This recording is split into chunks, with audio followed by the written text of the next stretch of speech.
3.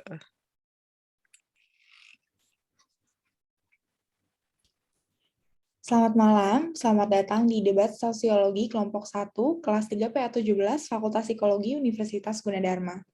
Mosi pada sesi debat kali ini adalah Dewan ini percaya bahwa aborsi perlu dilegalkan di Indonesia. Pertama-tama, saya akan memperkenalkan diri. Nama saya Alfiana Fauzianur Cahyani, selaku chairperson pada sesi debat kali ini. Kemudian, sesi debat kali ini juga akan dihadiri oleh tim yang akan bertindak sebagai tim pro adalah Najla Ariandra sebagai pembicara pertama, Fadia Amelia Kesuma sebagai pembicara kedua, Muhammad Fadullah sebagai pembicara ketiga, dan replay speech akan disampaikan oleh Muhammad Fadullah. Dan tim yang akan bertindak sebagai tim kontra adalah Mekar Arum sebagai pembicara pertama, Akila Fadia Haya sebagai pembicara kedua, Utada Holida Azza sebagai pembicara ketiga, dan replay speech akan disampaikan oleh Akila Fadia Haya. Baik, untuk memulai debat kali ini, kepada pembicara pertama dari tim pro dipersilahkan untuk menyampaikan argumennya. Baik, terima kasih kepada moderator. Kami menyetujui mosi ini karena menurut data KPAI mencatat sejak tahun 2020 hingga Juni 2021, sebanyak 212 kasus pembuangan bayi yang terlaporkan. Dari jumlah tersebut, 80% bayi yang ditemukan dalam kondisi tidak bernyawa. Berdasarkan analisanya, kasus pembuangan bayi ini disebabkan oleh si orang tua yang hamil di luar nikah ataupun kedua pasangan memiliki hubungan yang tidak disukai oleh pihak keluarganya. Selain itu, ada juga kedua pasangan suami istri yang belum siap memiliki anak sehingga tega membuang bayinya. Hal ini pun terjadi karena minimnya edukasi seks yang masih dianggap tabu di lingkungan kita. Alih-alih hanya mensosialisasikan larangan untuk tidak berhubungan suami istri kepada masyarakat, yang mana pada kenyataannya tidak bisa kita pungkiri bahwa kasus seks di luar nikah selalu mengalami peningkatan tiap tahunnya. Masyarakat kita tidak diajarkan apa yang harus dilakukan jika hal tersebut terjadi. Maka dari itu, sudah saatnya kita membuat tindakan preventif seperti memberi edukasi seks yang memadai, mulai dari pengenalan alat kontrasepsi sampai dengan pengenalan aborsi. Aborsi akan mengurangi tingkat kasus pembuangan bayi, dan juga aborsi akan menjadi pilihan untuk para wanita di luar sana yang hamil karena menjadi korban pemerkosaan. Baik, terima kasih kepada pembicara pertama dari tim pro. Selanjutnya, kepada pembicara pertama dari tim kontra, dipersilahkan untuk menyampaikan argumennya. Baik, terima kasih kepada moderator atas kesempatannya. Kami akan menyanggah argumen tim pro, karena menurut kami setiap anak memiliki hak atas keberlangsungan hidup, tumbuh, dan berkembang. Yang terkandung dalam Universal Declaration of Human Rights pada tahun 1948, pasal 25, bahwa semua anak-anak baik yang dilahirkan di dalam maupun di luar perkawinan harus mendapat perlindungan sosial yang sama. Itu berarti anak-anak berhak mendapatkan perawatan dan bantuan istimewa tanpa adanya pembedaan status sosial. Pada Undang-Undang Nomor 23 Tahun 2003 juga menjelaskan mengenai kewajiban memberikan perlindungan pada anak-anak berdasarkan beberapa asas, yang salah satunya adalah hak untuk hidup, kelangsungan hidup, dan perkembangan. Di Indonesia sendiri, hukum aborsi diatur pada Undang-Undang Nomor 36 Tahun 2009 tentang Kesehatan dan Peraturan Pemerintah Nomor 61 Tahun 2014 tentang kesehatan reproduksi. Dalam undang-undang tersebut dinyatakan bahwa aborsi di Indonesia tidak diizinkan dengan pengecualian karena darurat medis yang mengancam nyawa ibu ataupun janin, serta bagi korban perkosaan. Untuk negara-negara di Asia Tenggara dengan hukum aborsi yang sangat ketat, angka kematian ibu karena aborsi meningkat menjadi 16%. Diduga bahwa terjadinya komplikasi-komplikasi dari aborsi yang tidak aman memicu kemungkinan terjadinya kematian. Untuk Asia Tenggara diperkirakan 3 dari setiap 1.000 perempuan yang berusia 15-44 tahun dirawat di rumah sakit setiap tahunnya karena komplikasi yang berhubungan dengan aborsi. Aborsi adalah tindakan medis yang banyak menimbulkan komplikasi medis seperti pendarahan, infeksi, infertilasi, kanker rahim, dan bahkan kematian. Dan proses penolongan aborsi adalah proses yang secara fisik menyakitkan. Selain itu, aborsi menimbulkan konsekuensi kejiwaan dan sosial yang besar bagi pelakunya, seperti merasa berdosa karena merasa membunuh anaknya sendiri, dicerca oleh saudara dan tetangga, malu, takut, dan dikucilkan, dan sebagainya. Resiko-resiko seperti itu tentu diketahui oleh mereka yang melakukan aborsi. Baik, terima kasih kepada pembicara pertama dari tim kontra untuk argumennya. Selanjutnya dipersilahkan kepada pembicara kedua dari tim pro untuk menyampaikan argumennya.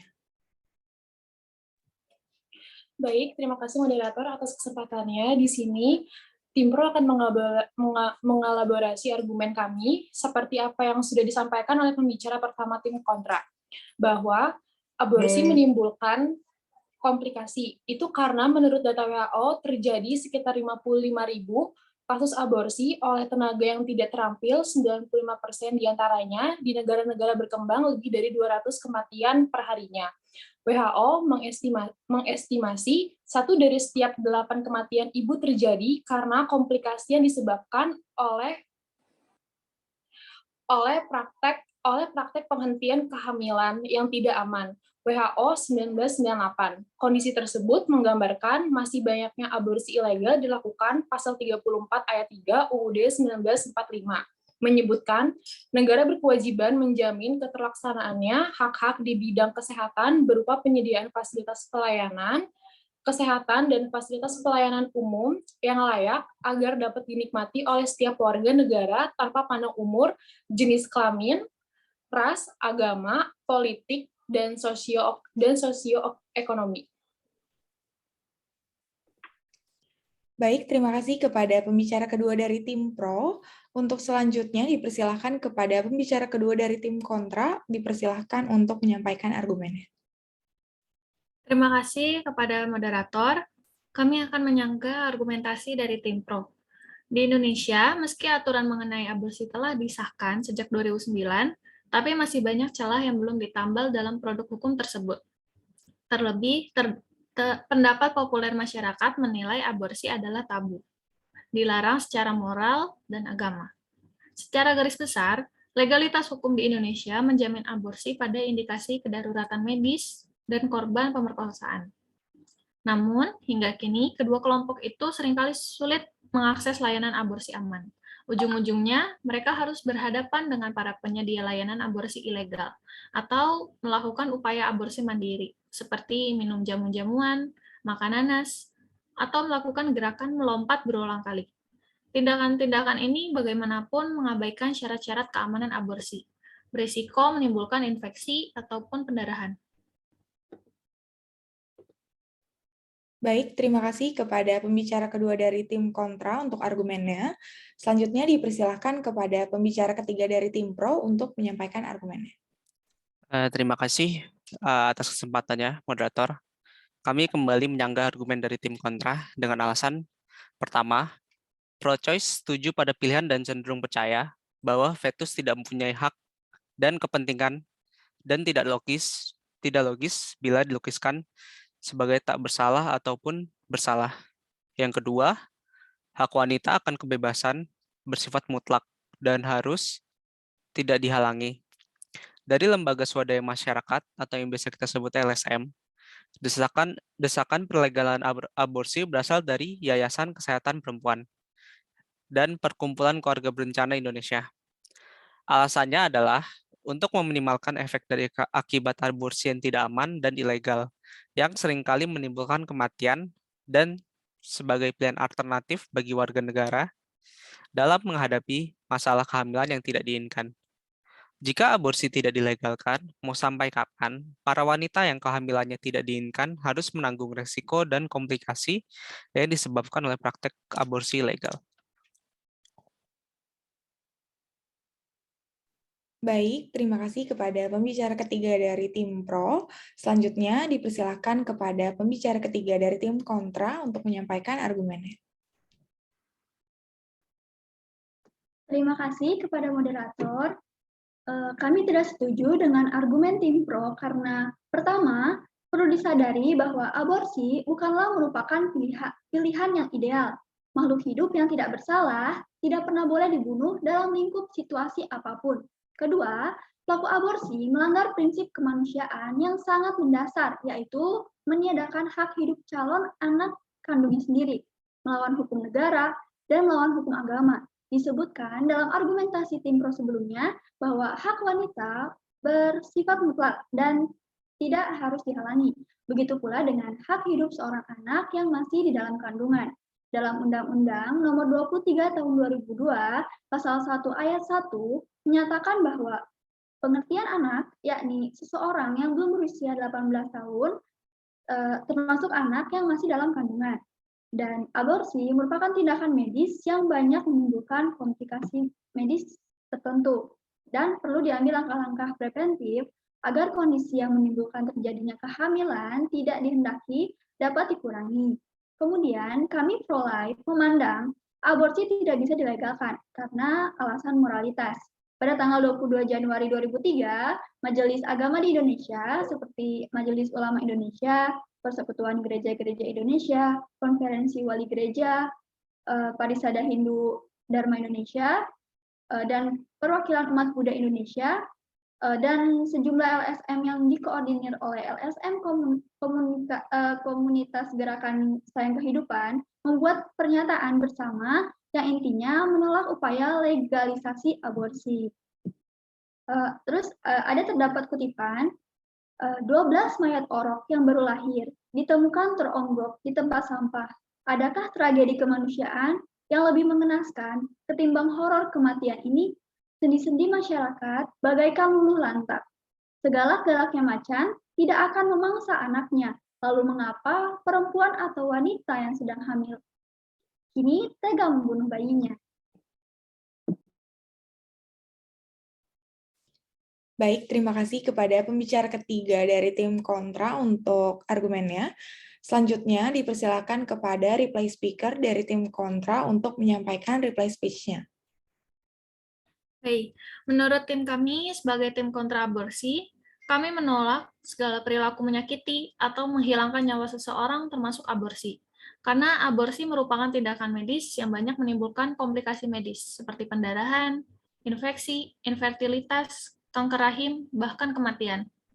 Dan proses pertolongan aborsi adalah proses yang secara fisik menyakitkan, seperti yang kita ketahui, bahwa sesungguhnya kehidupan sudah dimulai sejak konsepsi.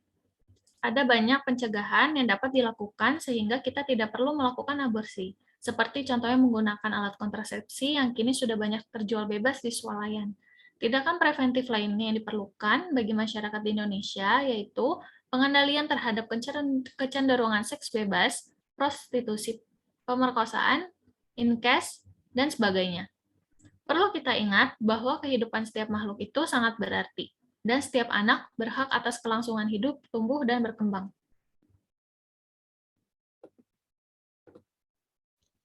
Baik, terima kasih kepada reply speaker dari tim kontra. Selanjutnya, dipersilahkan kepada reply speaker dari tim pro untuk menyampaikan reply speech-nya. Tanpa menghilangkan rasa hormat kami kepada argumen-argumen yang telah disampaikan oleh tim kontra, menurut tim kami, aborsi tetap harus dilegalkan. Karena hal tersebut merupakan tindakan yang solutif dari kehamilan yang tidak diinginkan. Tindakan tersebut juga akan memberikan pilihan kepada banyak perempuan di luar sana. Karena kalau kedua orang tua memang belum siap mempunyai anak, nanti secara tidak langsung akan membunuh anak itu sendiri. Dari perlakuan kedua orang tuanya yang tidak siap, nanti akan terjadi kemungkinan yang buat hidupnya rendah. Kalau ternyata akan dipertahankan, akan menyiksa kehidupan anak tersebut. Dan kemungkinan banyak perempuan di luar sana memilih untuk digugurkan kandungannya, itu korban pemerkosaan atau hamil di luar nikah pasti mempunyai trauma. Dan jika tidak digugurkan,